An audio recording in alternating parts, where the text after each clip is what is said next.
جب تک یہ قوم ایک سیسا پلائی ہوئی دیوار کی مانند اپنی افواج کے ساتھ کھڑی نہیں ہوگی تب تک ہم قوم نہیں بن پائیں گے۔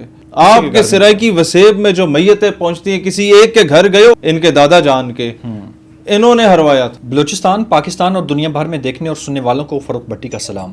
ناظرین، آپریشن شبان جو ہے زور و شور سے جاری ہے اور اب تک آپریشن شبان کے ذریعے زمینی اور فضائی کارروائیاں کرتے ہوئے سیکورٹی فورسز نے 126 دہشت گردوں کو جو بھارتی پراکسیز ہیں ان کو واصل جہنم کر دیا گیا ہے۔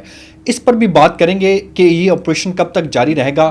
پہلے تو آپ کو یہ بتا دیں کہ یہ آپریشن 5 جولائی سے جو ہے وہ جاری ہے اور تب تک یہ جاری رہے گا جب تک آخری دہشت گرد کو واصل جہنم نہیں کر دیا جائے گا۔ دوسرے نمبر پر ہم اس پر بھی بات کریں گے کہ کچھ سردار ہیں جو پروپوگنڈا کر رہے ہیں، جب شہیدوں کے خون جو ہیں وہ بہائے جا رہے ہوتے ہیں تب تو وہ خاموش رہتے ہیں، لیکن جب دہشت گردوں کو واصل جہنم کر دیا جاتا ہے پھر یہ سرداروں کے دل میں کوئی بڑی ہمدردی ان کے بارے میں متعلق جاگتی ہے۔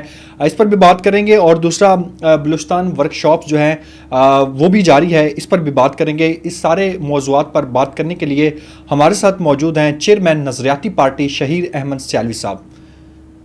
چیئرمین صاحب بہت شکریہ آپ نے پورا ٹائم دیا۔ تھینک یو بھٹی صاحب۔ چیئرمین صاحب، پہلے تو یہ بتائیے گا کہ 126 دہشت گردوں کو اب تک جو اطلاعات آ رہی ہیں واصل جہنم کر دیا گیا ہے، زمینی اور فضائی کارروائیاں کرتے ہوئے سیکورٹی فورسز نے یہ کارنامہ سر انجام دیا ہے، تو آپ یہ سیکورٹی فورسز کتنی بڑی کامیابی سمجھتے ہیں اب تک؟ بھٹی صاحب، جب تک آخری دہشت گرد کو جنم دینے والی وہ کوک اس کا خاتمہ نہیں کیا جاتا، اس کو سپانسر کرنے والوں کا خاتمہ نہیں کیا جاتا، تب تک افواج پاکستان کو لڑنا ہوگا اور قوم کو ان کے ساتھ کھڑا ہونا ہوگا۔ Being a Pakistani citizen, not as a politician, being an ordinary Pakistani citizen, میں کھل کے اپنی افواج کے شانہ بشانہ کھڑا ہوں، ہر پاکستانی ان کے شانہ بشانہ کھڑا ہے۔ اور ہمارا تو تعلق ایسے خطے سے ہے نا کہ جہاں پر جب شہداء کی میت آتی ہے تو والدین رویا نہیں کرتے اور لوگ ان کے آگے آ کے افسوس نہیں کرتے، لوگ ان کو مبارکباد دیتے ہیں کہ مبارک ہو، اللہ تعالیٰ نے تمہارے بیٹے کو چنا ہے، اور پورا گاؤں پاکستان کے پرچموں کو تھام کے اس شہید کی میت کا، بلکہ شہید کے جسد خاکی کا استقبال کرنے کے لیے رنگلی اڈے پہ اور اورنگ آباد اڈے پہ کھڑے ہوتے ہیں۔ بالکل، ہمارا وہ شہید کے رتبہ یہ جو جانتے ہیں۔ پرسوں ترسوں سے آپ یہ ویژولز دیکھ رہے ہیں، یہ میرے گاؤں کے ویژولز ہیں۔ اچھا۔ اور مجھے فخر ہے کہ سب سے زیادہ شہادتیں اپنے ملک کے لیے جن لوگوں نے دی ہیں، دیر فرام تحصیل جنڈ، تحصیل پنڈی گھیب، فتح جنگ اینڈ اسپیشلی ڈسٹرکٹ اٹک، اور اس کے بعد چکوال، اور ان لوگوں نے تو ہمارے تو خمیر میں یہ چیز ہے۔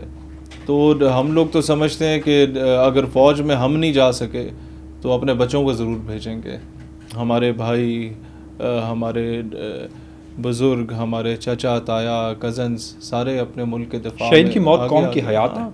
تو اگر آپ فوج میں نہیں ہیں تو پھر آپ ایک اور قسم کے فوجی ہیں جو نظریاتی سرحدوں پہ دفاع کرے اپنے ملک کا۔ تو ان اینی کیس آپ کی پولیٹکس ایک طرف ہے، آپ کی انجینئرنگ کی ڈگری ایک طرف ہے، ڈاکٹریٹ کی ڈگری ایک طرف ہے، آپ کی وکالت ایک طرف ہے، سب سے پہلے آپ کو اپنے ملک کا فوجی ہونا چاہیے۔ وہ قصوری صاحب کی ایک نظم تھی، وہ ضرور کسی دن بلکہ میں آپ کو دوں گا، وہ پڑھیے گا، فوجی پاکستان کا، بہت ہی کمال اس شخص نے لکھی تھی، اور وہ پڑھتے پڑھتے رو پڑھتے تھے۔ اچھا۔ تو میں یہ سمجھتا ہوں کہ جب تک یہ قوم ایک سیسا پلائی ہوئی دیوار کی مانند اپنی افواج کے ساتھ کھڑی نہیں ہوگی تب تک ہم قوم نہیں بن پائیں گے، اور انشاءاللہ تعالی یہ آپریشن کامیاب ہوگا اور دہشت گردی کا کلا کما ہوگا انشاءاللہ تعالی۔ دوسرا چیئرمین صاحب یہ بتائیے گا، جو سردار تھے وہاں کے بلوچستان کے، جو بلوچستان کی امن خراب کرنے میں ان کا بہت اہم کردار ہے اور اس کے ثبوت بھی موجود ہیں، تب یہ شہید جب کوئی ہوتا ہے اس پر تو ان کا جو دل، وہ ہمدردی جاگتی ہے دل میں، بہت کم حد تک جاگتی ہے۔ لیکن جب دہشت گردوں کو واصل جہنم کیا جاتا ہے، بلوچستان میں امن کی بات ہوتی ہے اور مافیا کو جب نتھ ڈالنے کی بات کی جاتی ہے تو پھر ان کے دل میں جو ہے نا دوسروں کی ہمدردی جاگ جاتی ہے. یہ وہ سرداروں کو تو چھوڑے نا، ان کی تو ہم کلاس لے رہے ہیں جب سے ادھر بیٹھے ہیں. یہ سرداروں کے دائیں بائیں جو ڈسگرینٹیل سارٹ آف پولیٹیشینز ہیں، جن کو کبھی کونسلر کی سیٹ بھی ان کے حلقے کی عوام نہ دے، عمران خان کی جرابوں میں بیٹھ کے وہ ایم این ایز بنے تھے اس کے نام پہ، وہ لوگ جن کا تعلق پنجاب سے ہے، ان سے میرا یہ سوال ہے کہ آپ کو وہاں کا درد اٹھتا ہے کہ بلوچستان میں ایک دہشت گرد کو جب مارا جاتا ہے تو آپ کہتے ہیں بڑا غلط ہو گیا، ان سے بات کریں اور آپ اظہار یکجہتی کے لیے بھی جاتے ہیں. میرا سوال یہ ہے کہ آپ کے اپنے حلقے میں جب مزدوروں کی میتیں پہنچتی ہیں وہاں سے کسی ایک کے پاس گئے ہو؟ آپ کے سرائیکی وسیب میں جو میتیں پہنچتی ہیں کسی ایک کے گھر گئے ہو؟ اچکزئی نہیں گیا چھوڑو، مینگل نہیں گیا چھوڑو، تم لوگ گئے ہو؟ نہیں گئے، نہیں جاتے. لیکن کوئی دہشت گرد مارا جاتا ہے کیونکہ اس سے بیانیہ بنتا ہے آپ کی فوج کے خلاف، آپ کے ایجنسیز کے خلاف، تو آپ وہ ہر حرکت کریں گے جس سے مودی کی روح کو تسکین ملتی ہو. مسئلہ یہ ہے کیونکہ they are not actually politicians, they are bloody bullies, they are bloody TikTok stars, they are not a politician. یہ وہ لوگ ہیں جن نے آج تک عوام کی غمی خوشی نہیں کی، جن کا کل کمائی. اچھا اب مجھے یہ بتائیں، جس بندے کی ایک اپنی سے ہوتی ہے نا، وہ اپنے انداز میں چلتا ہے، اپنی ٹور میں چلتا ہے، اس کا اپنا قافلہ ہوتا ہے. جس کا کوئی قافلہ نہیں ہوتا نا، وہ پھر اتحاد بناتا ہے. ٹھیک ہے جی، اچھا تم بھی ہاری بھی شکل ہو، ادھر آ جاؤ، تمہارے ساتھ بھی 4 کارکن نہیں، تم بھی ادھر آ جاؤ. ہم کوئی 20 بندے جو ادھر ادھر کے ڈسگرنٹی، ہم جو 15-20 ڈسگرنٹڈ لوگ ہیں ایک الائنس بنا دیتے ہیں، اس کا نام رکھ لیتے ہیں یا اپوزیشن الائنس ہے. یہ قرآن پہ حلف اٹھائیں کہ آج تک کبھی بھی ان 70 سالوں میں نہ یہ لوگ نہ ان کے آباء و اجداد نے کبھی وہاں سے آشرواد لی ہوگی. اور پھر اگر فوج غلط ہے تو تمہارا اپنا بچہ فوج میں ہے بھائی، کپتان ہے، خود حیا کر لو. مولانا صاحب کے دائیں بائیں جو شخصیات بیٹھ کے تنقید کر رہی ہیں، ان کے اپنے بچے جو ہیں انہیں پتہ ہے کہ فوج کے علاوہ کوئی بھی ادارہ ایسا نہیں ہے جس میں بچے جو ملک کے ساتھ ہو، اور جس میں بچہ کو میں بھیجوں تو مجھے پتا ہو کہ یار یہ حلال ہی کھائے گا، حرام گیری نہیں کرے گا، ہماری طرح بارڈر کے پیسے نہیں کھائے گا، تو وہ بچوں کو ادھر بھیجا ہوا ہے.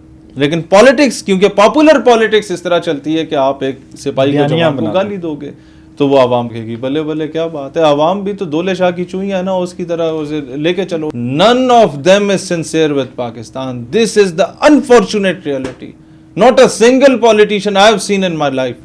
ہاں چھوٹے موٹے سیاستدانوں میں آپ کہہ سکتے ہیں سعد رفیق ایک سینسیبل آدمی ہے، احسن اقبال سینسیبل آدمی ہے، وہ قمر زمان قاہرہ ایک سینسیبل آدمی ہے. چیئرمین صاحب، نوجوان جو ہیں، ظاہر بلوچستان میں بھی آپ کا آنا جانا ہوتا ہے، تو نوجوانوں کو آپ کیا پیغام دیں گے کہ بشیر زیب، اعلیٰ نظر، ان کے جتنے بھی اپنی آل اولاد ہے، ریلیٹیوز ہیں، وہ یورپ میں بیٹھے ہوئے ہیں، وہاں پہ عیاشی کر رہے ہیں، پاکستان کے خلاف بیانیاں بناتے ہیں، تو آپ بلوچستان کے نوجوانوں کو کیا پیغام دیں گے؟ سر میں بلوچستان کے ینگسٹرز جن کو ورگلایا جاتا ہے، میں صرف یہی عرض کروں گا، برام داغ بگٹی کہاں پہ ہے، اس کے بیوی بچے کہاں پہ ہیں، ہربیار مری کہاں پہ، اس کے بچے کہاں پہ ہیں. آپ صرف یہ دیکھ لیں، یا پھر مینگل صاحب کے جو بھائی جان ہیں وہ کہاں پہ ہیں اور ان کے بچے کہاں پہ ہیں، اور آپ کو کن کاموں پہ انہوں نے لگایا ہوا ہے، تو آپ خود سوچ لیں. تو ادھر ادھر کی نہ بات کر، یہ بتا کہ قافلہ کیوں لوٹا. مجھے راہزنوں سے گلا نہیں، تیری راہبری کا سوال ہے. تو یہ جو راہبر آپ کے ہیں، خود ساختہ راہبر، ان سے ایک بار پوچھ لیں کہ یہ راہبر بنے کس طرح تھے، ان کو بنایا کس نے تھا، یا ادھر کسی جگہ سی وی جمع کرائی تھی یا کسی دور میں انگریزوں کو جمع کرائی تھی. وہ جو اصل تھے نا، جو کہتے تھے ہم سردار رند، یہ ان میں سے ایک بھی سردار رند کی فیملی کا نہیں ہے. یہ سارے دائیں بائیں کے ہیں. کوئی چاچے کو مار کے رہبر بنا ہے، کوئی باپ کو مار کے، کوئی کسی طریقے سے. یہ ایوری ون نوز. تو یہ اس میں جائیں گے تو پھر یہ کہیں گے ہمارے قبیلے کا مسئلہ قبیلے کا نہیں ہے، مسئلہ سردار کا ہے. غلط بندے سردار ہیں، بڑے عہدوں پہ بونے بیٹھے ہوئے ہیں. بہت شکریہ چیئرمین نظریاتی پارٹی شہر احمد سیالوی صاحب ہمارے ساتھ موجود تھے، اور بلوچستان کے جو مسائل ہیں وہ بڑے گمبھیر ہیں، لیکن ان مسائل کا حل جو ہے وہ بڑا وقت کی اہم ضرورت ہے، اور اس وقت جو ہے آپریشن شبان اسی لیے جاری ہے کہ بلوچستان میں امن قائم کیا جائے، اور اب تک 126 دہشت گردوں کو واصل جہنم کر دیا گیا ہے، اور یہ آپریشن تب تک جاری رہے گا جب تک آخری دہشت گرد کو واصل جہنم نہیں کر دیا جائے گا۔ ہمیں اپنی دعاؤں میں یاد رکھیے گا۔ اللہ نگہبان۔ پاکستان زندہ باد۔